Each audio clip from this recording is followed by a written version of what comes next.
ஹல்லேலூயா. நன்றி அப்பா, நன்றி ஆண்டவரே, நன்றி ஆண்டவரே. உம்மை நாள்தோறும் நாங்கள் போற்றுவோம், நாள்தோறும் உம்மை துதிப்போம். நீர் செய்த நன்மைகளை நினைத்து நாங்கள் உம்மை நன்றியோடு நன்றியோடு நன்றியோடு நாங்கள் உம்மை ஸ்தோத்தரிப்போம் ஆண்டவரே. நீர் செய்த நன்மைகள் ஏராளம், நீர் பாராட்டின கிருபைகள் ஏராளம்.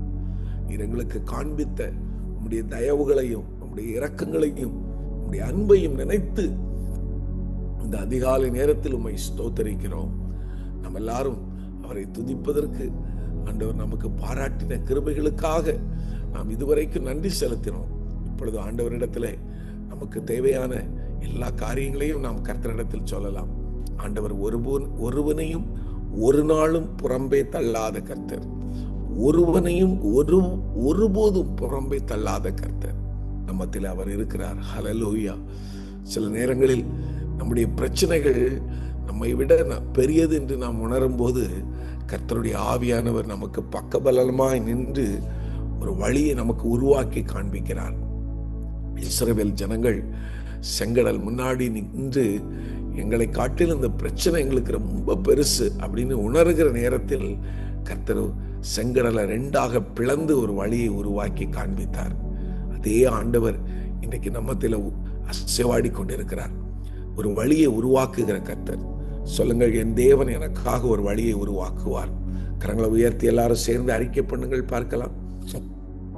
என் தேவன் எனக்காக ஒரு வழியை உருவாக்குவார்.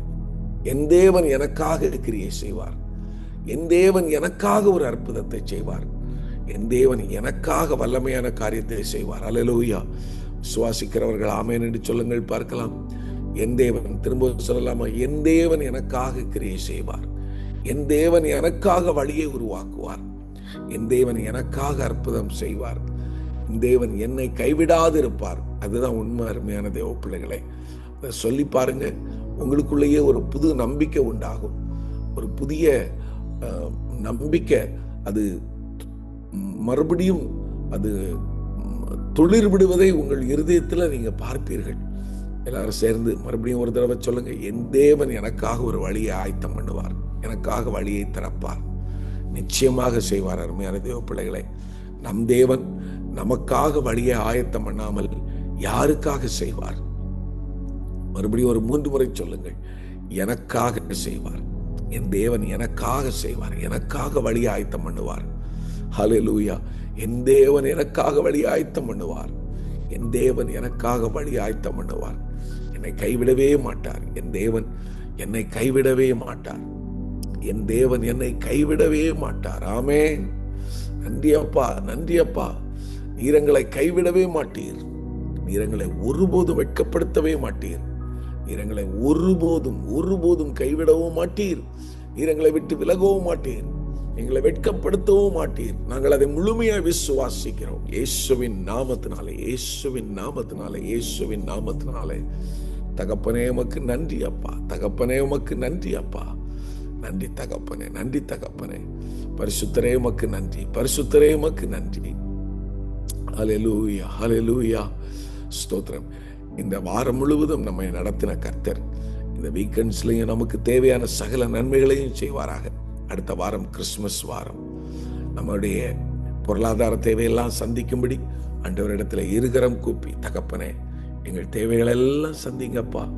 எங்களுடைய பொருளாதார தேவைகள், நாங்கள் ஒருபோதும் எங்களுடைய பொருளாதாரத்தில் குறைவுள்ளவர்களாய் காணப்படக்கூடாது.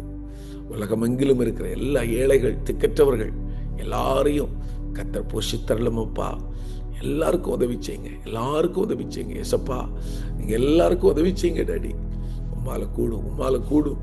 நீங்க எல்லாருக்கும் உதவி செய்ய உம்மால கூடும் அப்பா. நீங்க அற்புதம் செய்யுங்க, நீங்க அற்புதம் செய்யுங்க, அதிசயம் செய்யுங்க, நீங்க அதிசயம் செய்யுங்க. அது உம்மால ஆகும் ஆண்டவரே, உம்மால ஆகும் ஆண்டவரே. நீர் அற்புதம் செய்கிற தேவனாய் இருப்பதற்காக ஸ்தோத்திரம். நீர் அதிசயம் செய்கிற தேவனாய் இருப்பதற்காக உமக்கு ஸ்தோத்திரம் ஆண்டவரே. உடைய கரத்துல ஒப்பு கொடுக்கிறோம், உடைய கரத்துல ஒப்பு கொடுக்கிறோம். நீர் மகிமைப்படும், நீர் உயர்த்தப்படும், நீர் உயர்த்தப்படும் ஆண்டவரே, நீர் உயர்த்தப்படும் ஆண்டவரே. நன்றி அப்பா, நன்றி அப்பா, நன்றி அப்பா, நன்றி அப்பா, நன்றி அப்பா. ஆண்டவர் அப்படியே செய்வாராக. அதுபோல வருகிற ஞாயிற்றுக்கிழமை ஆராதனை கர்த்தர் எல்லா திருச்சபைகளிலும் ஆராதனை ஆசீர்வதிக்கும்படி ஜெபிக்கலாமா? தகப்பனே, நாங்கள் எல்லா இடத்திலும் நடக்கிற ஆராதனைகளுக்காக ஜெபிக்கிறோம். ஆராதனை கர்த்தர் ஆசீர்வதியும், ஆராதனை கர்த்தர் ஆசீர்வதியும். கர்த்தர் நீர் ஆசீர்வதிப்பீராக, கர்த்தர் நீர் ஆசீர்வதிப்பீராக.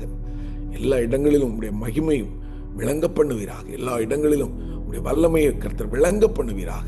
நீர் அப்படி செய்கிறதற்காக ஸ்தோத்திரம். ஒரு முக்கியமான ஒரு ஜெப குறிப்புக்காக நம்ம எல்லாரும் சேர்ந்து ஒருமனப்பட்டு ஜெபிப்போம். என்னுடைய ஒரு நெருங்கிய நண்பர் பாஸ்டர் கிறிஸ்தாஸ், அவரும் அவருடைய விசுவாசிகளும் நேற்றைய தினத்தில் ஹிமாச்சல் பிரதேசம் என்று சொல்லி ஒரு மாநிலம் இருக்கிறது, வட இந்தியாவில் சிம்லா இருக்கிற இடம். அந்த சிம்லாக்கு ஆனால் இவங்க இன்னொரு பகுதியில் ஊழியத்திற்காக போகும்போது உங்களை அட்டாக் பண்ணி நேற்று ஊழியம் செய்யக்கூடாதுன்னு சொல்லி போலீஸ் எல்லாம் அரெஸ்ட் பண்ணி வச்சிருக்கிறாங்க. கிட்டத்தட்ட 57 பேரை அரெஸ்ட் பண்ணியிருக்கிறாங்க. சுவிசேஷத்திற்கு விரோதமாய் சாத்தான் செயல்பட்டு கொண்டிருக்கிறான் தொடர்ந்தேர்ச்சியாய். நாம் எப்படியாகிலும் கர்த்தர் அவர்களை விடுவிக்கும்படி ஜெபிப்போம். அது மாத்திரமல்ல, கர்த்தர் அவர்களை பாதுகாத்துக் கொள்ளும்படி பாஸ்டர் கிறிஸ்தாஸ், அவருடைய மனைவி, பிள்ளைகள் எல்லாரும் அரெஸ்ட் பண்ணப்பட்டிருக்கிறாங்க. ஜெயிலில் இருக்கிற எல்லாரும் இயேசுவின் நாமத்தினால கர்த்தர் விடுவிக்கும்படியாக ஜெபிக்கலாம். இயேசுவே நீர் அற்புதம் செய்யும், உம்மால கூடாத காரியம் ஒன்றுமில்லை. ஆதி திருச்சபைகள் ஆண்டவரே போராட்டங்களையும் ஆண்டவரை இப்படிப்பட்டதான சூழ்நிலைகளை அனுபவித்தார்கள். கர்த்தர் அவர்களை விடுவித்தீரப்பா. அதுபோல நீர் எங்களையும் எங்கள் அருமை போதகரையும் விடுவிக்கும்படி நாங்கள் ஜெபிக்கிறோம். அற்புதம் செய்கிறதற்காய் ஸ்தோத்திரம். இயேசுவின் நாமத்தில் ஜெபிக்கிறோம் எங்கள் ஜீவனுள்ள நல்ல பிதாவே. ஆமேன், ஆமேன், ஆமேன். ஆண்டவரும் இரட்சகருமாகிய இயேசுவின் நாமம் மகிமைப்படுவதாக. இந்த சனிக்கிழமை காலையில கர்த்தருடைய பரிசுத்த நாம கருத்தில நாம் எல்லாரும் நம்மை தாழ்த்தி வெறுமையாக்கி ஒப்பு கொடுத்து நாம் ஜெபிக்க கர்த்தருடைய ஆவியானவர் நமக்கு உதவி செய்திருக்கிறார். இந்த வாரத்தின் கடைசி பகுதியில் வந்திருக்கிறோம். இந்த வாரம் முழுவதும் நாம் தியானித்தோம், ஆண்டவர் நமக்காக வழியை ஆயத்தம் பண்ணுவார். எத்தனை பேர் விசுவாசிக்கிறீர்கள்? ஆண்டவர் நமக்காக வழியை நிச்சயம் ஆயத்தம் பண்ணுவார். இன்றைக்கு நீங்கள் அதே யாத்ராகமத்தின் புஸ்தகம் 14ஆம் அதிகாரம் அதனுடைய 11ஆம் வசனத்திலிருந்து 20ஆம் வசனம் வரைக்கும் பின்பதாக நீங்கள் வாசித்து பாருங்கள். இந்த 10 வசனத்தையும் நீங்கள் வாசிக்கும்படி நான் உங்களை அன்போடு கேட்டுக்கொள்ளுகிறேன். அங்கே உங்களுடைய பிரச்சனை உங்களை விட பெரியது என்று எப்பொழுது நீங்கள் உணர்கிறீர்களோ அப்பொழுது தேவன் சும்மா இருக்கிறதில்லை. அவர் ஒரு வழியை ஆயத்தப்படுத்துகிறார். கர்த்தருக்கு ஸ்தோத்திரம் உண்டாகட்டும். நீங்கள் உங்கள் பிரச்சனைகளிலிருந்து தப்பிக்கவே முடியாது என்கிற ஒரு நெகட்டிவ், ஒரு ராங் நம்பிக்கையை தான் பிசாசானவன் உங்கள் இருதயத்தில் கொடுக்க வேண்டும் என்று ஆசைப்படுகிறான்.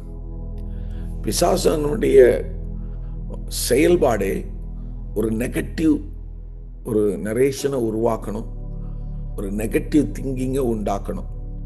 நான் கடைசியாக வியாழக்கிழமை உங்களோடு பேசும்போது கூட ஒரு பயத்தை கொடுப்பான்.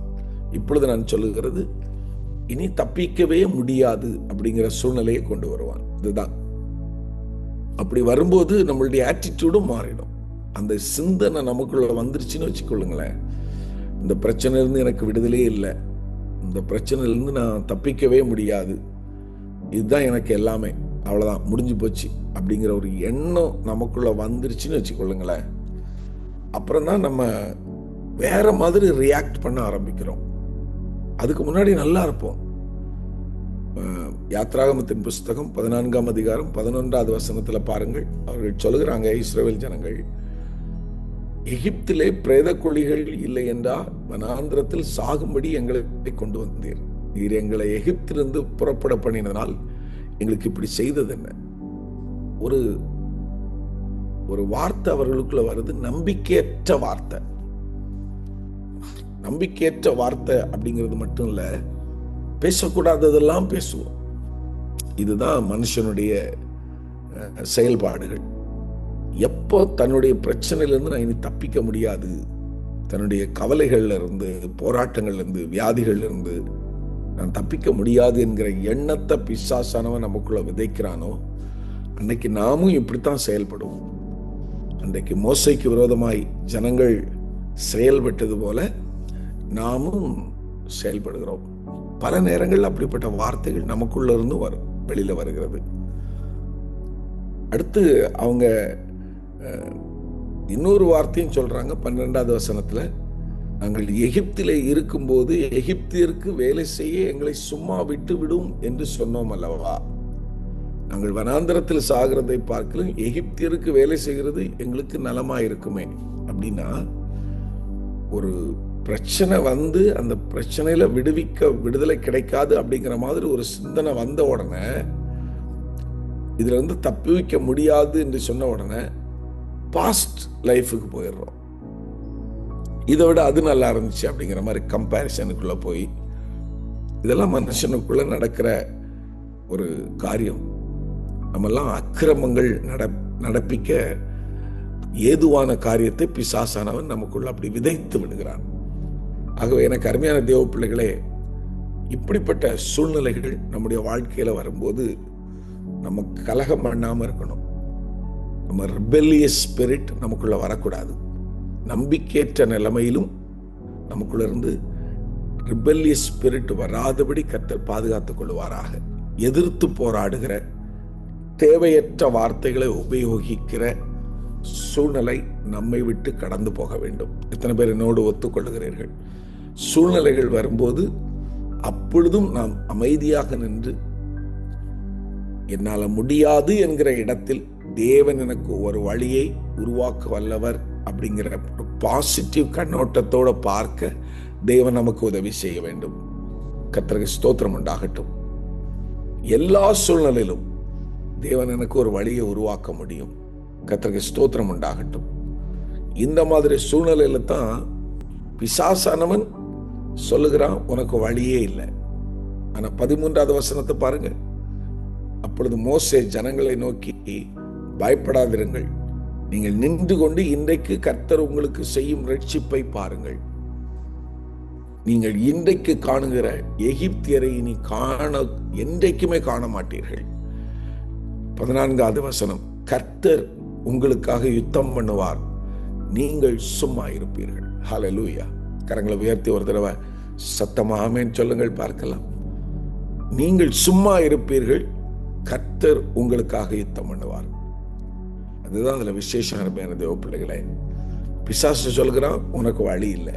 ஆனா இங்க ஆண்டவர் சொல்றாரு, உனக்கு வழியை உருவாக்குறது மட்டுமல்ல, உனக்கு விரோதமாக எதிர்த்து போராடுகிற சத்துருக்களை இல்பொருளாக்குவேன், நீ தேடியும் காணாதிருப்பாய்.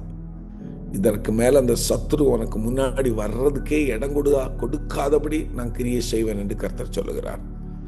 எவ்வளவு பெரிய கர்த்தர், எவ்வளவு அற்புதமான வார்த்தைகளை நமக்கு தருகிறார்.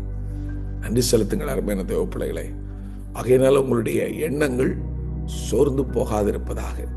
உங்களுடைய எண்ணங்கள் ஒருபோதும் ஐயோ எனக்கு இதுக்கு மேல இந்த பிரச்சனை இருந்து தப்பித்துக் கொள்ள முடியாது அப்படிங்கிற எண்ணத்தை பிசாசானவன் விதைத்தால் நீங்கள் சொல்ல வேண்டும், இல்லை இல்லை, என் தேவன் எனக்காக யுத்தம் பண்ணுவார், நான் சும்மா இருப்பேன், என் தேவன் எனக்காக கிரியை செய்வார், என் தேவன் முடியாது என்கிற இடத்தில் ஒரு வழியை ஆயத்தப்படுத்துவார் என்கிற உயர்ந்த சிந்தனை உங்கள் உள்ளத்திலே இருப்பதாக.